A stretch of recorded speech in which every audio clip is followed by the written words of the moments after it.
দিন দিন আমার স্ত্রীর উপর আমি বিরক্ত হয়ে যাচ্ছি। আমার স্ত্রী আমাকে বলল, সকালবেলা আপনি না খেয়ে বেরিয়ে যান, তার জন্য মায়ের কাছে আমার অনেক কথা শুনতে হয়। আপনি তো এর আগে কখনো এমন করেননি, তাহলে আপনি হঠাৎ করে এমন কেন করছেন? আমি আমার স্ত্রীর দিকে তাকিয়ে আছি। আমার স্ত্রীর উপর আমি এত অন্যায় অত্যাচার করি, তবু আমার স্ত্রী আমার পিছু ছাড়ে না। আমার স্ত্রী আমাকে বলল, আমি আপনার খাবারটা কি টিফিন বাটিতে করে দিয়ে দেব, আপনি অফিসে গিয়ে খেয়ে নেবেন। আমি কি তোকে বলেছি আমার খাবার দিতে? আমার সাথে আগ বাড়িয়ে কোনো কথা বলতে আসবে না। আমার যদি দরকার হয় তাহলে আমি তোকে ডেকে নেব।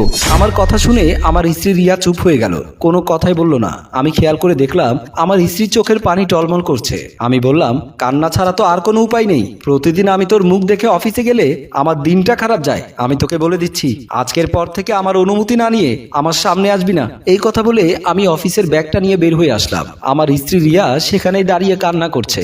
আমি অফিসে বসে কাজ করছিলাম। আমার কিছুই ভালো লাগছে না, সবকিছু আমার কাছে এলোমেলো মনে হচ্ছে। অনেকদিন ধরে আমার রিয়ার সাথে মিলন হয় না। এসব চিন্তা করতে করতে আমার রুমে চলে আসলো আমার কলিগ রায়হান। রায়হান এসে চেয়ারে বসে আমার দিকে তাকিয়ে আছে। আমি বললাম, কি হয়েছে, এমন ভাবে তাকিয়েছেন কেন? রায়হান বলল, আমি খেয়াল করে দেখেছি কয়েকদিন ধরে আপনার মন খারাপ। ভাবির সাথে ঝগড়া হয়েছে মনে হয়, নাকি ভাবি বাপের বাড়ি চলে গেছে? আমি চুপ করে রইলাম। আমি ভাবলাম ঘরের কথা বাইরে কি করে বলি। আমার কলিগ রায়হানকে বললাম, আমার স্ত্রীর সাথে কয়েকদিন ধরে ঝামেলা চলছে। আমার স্ত্রীকে এখন আমার ভালো লাগে না। কয়েকদিন ধরে খুবই অশান্তির মধ্যে আছি। এক কাজ করুন, আমার সাথে চলুন, দেখবেন আপনার মনটা ভালো লাগবে। রায়হানের কথায় আমি রাজি হয়ে গেলাম। বললাম, ছুটির পর আমি যাব। তারপর রায়হান চলে গেল। আমি অফিসে বসে কাজ করতে লাগলাম। রিয়া রান্নাঘরে কাজ করছিল। রিয়ার মুখে আগে সব সময় হাসি লেগে থাকতো, কিন্তু এখন রিয়া সব সময় চুপচাপ থাকে। এমন সময় আমার মা রান্নাঘরে এসে দেখতে পেল রিয়া মন খারাপ করে আছে। রিয়ার মন খারাপ হলে আমার মারও মন খারাপ হয়ে যায়। আমার মা রিয়াকে বলল, তোমার মন খারাপ? রিয়া কোনো কথা বলছিল না, চুপ করে রইল। আমার মা বুঝতে পারলো রিয়ার কিছু একটা হয়েছে। তারপর আমার মা বলল, মা, আমার ছেলের সাথে তোমার কিছু হয়েছে? আমার ছেলে কি তোমার সাথে খারাপ আচরণ করে? রিয়া মায়ের কথা শুনে ভেবে পাচ্ছে না কি বলবে। রিয়া বলল, কিছু হয়নি মা, আমার শরীরটা ভালো নেই, তাই ভালো লাগছে না। তোমার শরীর খারাপ আগে কেন বলনি? চলো আমি তোমাকে ডাক্তার কাছে নিয়ে যাই। আমার মায়ের কথা শুনে মনটা ভরে গেল। অনেক ভালো শাশুড়ি পেয়েছি আমি। মা আবার বলল, বৌমা চলো তোমাকে ডাক্তার কাছে নিয়ে যায়, দেরি করছো কেন? মা, আমাকে নিয়ে চিন্তা করবেন না, আপনি যান, আমি রান্না শেষ করে আসছি। তারপর মা কোনো কথা না বলে চলে আসলো। রিয়া রান্না করতে লাগলো। অফিস ছুটির পর আমি রায়হানের কথা মতো রায়হানের সাথে একটি বাড়িতে গেলাম। ওখানে গিয়ে দেখলাম ড্রয়িং রুমে একটি মেয়ে বসে আছে। মেয়েটি আমার দিকে আর চোখে তাকিয়ে আছে। রায়হান আমাকে বলল, পৃথিবীতে সবচেয়ে বেশি সুখ পাওয়া যায় কোন কাজ করলে জানিস? আমি রায়হানের দিকে তাকিয়ে আছি, কোনো কথা বলিনি, কারণ মেয়েটাকে দেখে আমার সব কথা হারিয়ে গেছে। রায়হান বলল, এই পৃথিবীতে সবচেয়ে শান্তির জায়গা হচ্ছে মেয়ে মানুষ। কোনো ছেলে যদি কোনো মেয়ের সাথে ভালোভাবে সময় কাটাতে পারে, তার চেয়ে খুশি আর কেউ হতে পারে না। তুমি কেন এত কথা বলছো? আমার হাতে ছেড়ে দাও, যা কিছু করার আমি করব।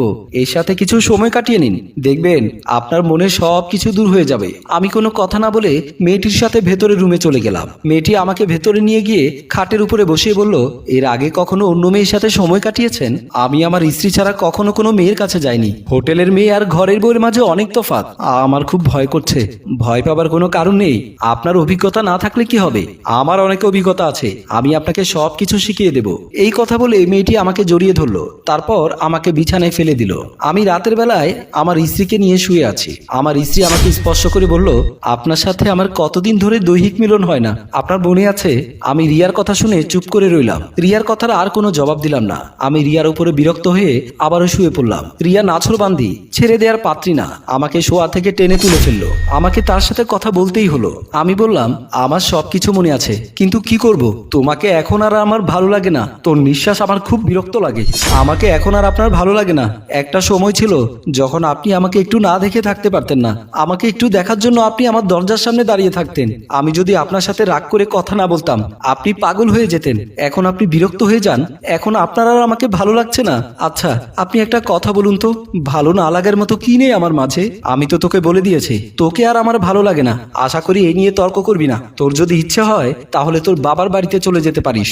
এই কথা বলে আমি আবারও শুয়ে পড়লাম। আমার প্রিয়ার কথা খুব মনে পড়ছিল, তাই আমি প্রিয়ার কাছে চলে গেলাম। প্রিয়া আমাকে বলল, অনেকদিন পর তুমি আসলে, আমার কথা তো তুমি ভুলেই গিয়েছিলে। তোমাকে কি ভোলা যায়? মনে পড়েছে দেখেই তো তোমার কাছে চলে আসলাম। তুমি কেন এসেছো সেটা আমি জানি। নিশ্চয়ই তোমার এখন শারীরিক চাহিদার প্রয়োজন, তার জন্য তুমি আমার কাছে চলে এসেছো। একদম ঠিক কথা বলেছো, আমার এখন তোমার প্রয়োজন, তাই তোমার কাছে চলে এসেছি। একটা কথা কথা বলো তো, ঘরে বউ রেখে তুমি আমার কাছে কেন চলে আসো? আমার বউকে এখন আমার ভালো লাগে না। আমার বউকে দেখলে খুব বিরক্ত লাগে। কেন, ভালোবেসে বিয়ে করনি? যদি ভালোবেসে বিয়ে করে থাকো তাহলে কেন এমন হয়? বউ আর আগের মতো নেই, তাই এখন আর আমার ভালো লাগে না। তোমার দৃষ্টিভঙ্গি বদলে ফেলো। যদি দৃষ্টিভঙ্গি বদলাতে পারো তাহলে দেখবে তোমার বউকে এখন তোমার ভালো লাগবে। আগে তোমার প্রেমিকা ছিল, তাকে তোমার ভালো লাগতো, এখন তোমার বউ হয়েছে, সব সময় দেখছো, তাই তোমার এমন লাগছে। আমি ভালোবেসে বিয়ে করেছিলাম। আমি আমার স্বামীকে খুব ভালোবাসতাম, আমার স্বামীও আমাকে খুব ভালোবাসতো। হঠাৎ করে তার পরিবর্তন দেখতে পেলাম। একদিন দেখতে পেলাম তোমার মতো আমার স্বামী আসা যাওয়া করে। আমি আমার স্বামীকে অনেক চেষ্টা করেছিলাম এখান থেকে বিরত রাখার, কিন্তু আমি আমার স্বামীকে বিরত রাখতে পারিনি। আমাদের সংসারটা ভেঙে গেল, আর আমি হয়ে গেলাম। এখন আমি অনেকের মন জয় করে চলেছি, কিন্তু সেই ভালোবাসাটা আর পাচ্ছি না। তুমি কি চাও তোমার বউ আমার মতো ভুল করে ফেলুক? আমি হয়েছি বলে আমার স্বামী আত্মহত্যা করেছিল। তুমি কি চাও তার মতো তোমার হোক? আমি প্রিয়ার কথাগুলো শুনে আর কিছু বলিনি। প্রিয়ার কথাগুলো শুনে রিয়ার প্রতি আমার একটু মায়া লাগতে শুরু করলো। কোনো কথা না বলে আমি সেখান থেকে বেরিয়ে আসলাম। আমি ঘরের দরজা খুলে রুমে প্রবেশ করে দেখি রিয়া হাতে ব্যাগ নিয়ে দাঁড়িয়ে আছে। আমি রিয়াকে জড়িয়ে ধরে বললাম, কোথায় যাচ্ছ তুমি? আমি আমার বাপের বাড়ি চলে যাচ্ছি। আমাকে আর ভালোই বাসো না?